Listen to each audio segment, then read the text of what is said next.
Hey everyone, welcome back to another video. Today I'm going to be sharing how to stand out as a photographer, whether you're beginning or you're starting your portfolio. All these tips will help you stand out and differentiate yourself as a photographer.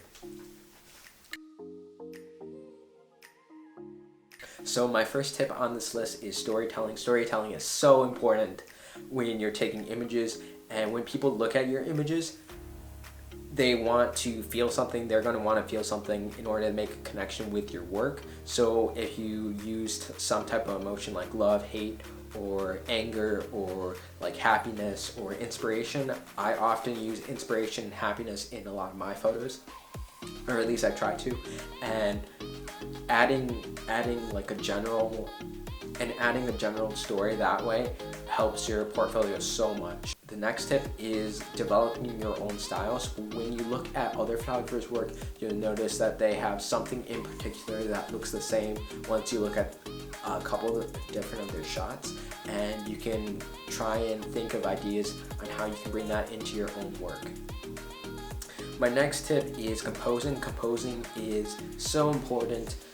I don't think it gets enough recognition, and composing for your images and your portfolio can mean using like the rule of thirds or the golden ratio, or using it consistently so that when people look at your work, they won't exactly know what's going on. That makes it look so familiar and so distinct, but that's what's really going on, is you're framing, you're composing, and how you layer your images.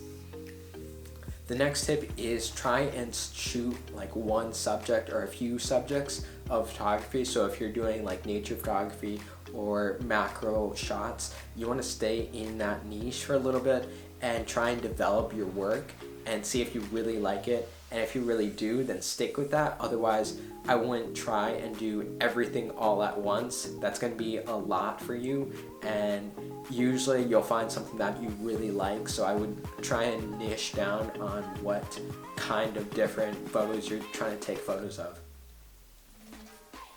The last tip is try and gain inspiration from other photographers. So if you use that on Pinterest, Instagram, Twitter, Flickr, different websites, there's tons of different websites and resources that you can go find different photographers and try and look at all their portfolio work as one individual photographer and try and bring that all in together to make your own mix of creative individualism and what you think looks best for your images. So that's how I would stand out as a photographer in 2020. Hopefully this helped you guys, and I'm super excited to see some of your photos. I know some of you guys are following me on Instagram, some of you guys aren't, so if you want to go follow me on Instagram, go do that right now. And let me know that you come from YouTube, or drop a comment or something, and I will follow back, I promise. So thank you guys for watching, and I will see you guys in a future video.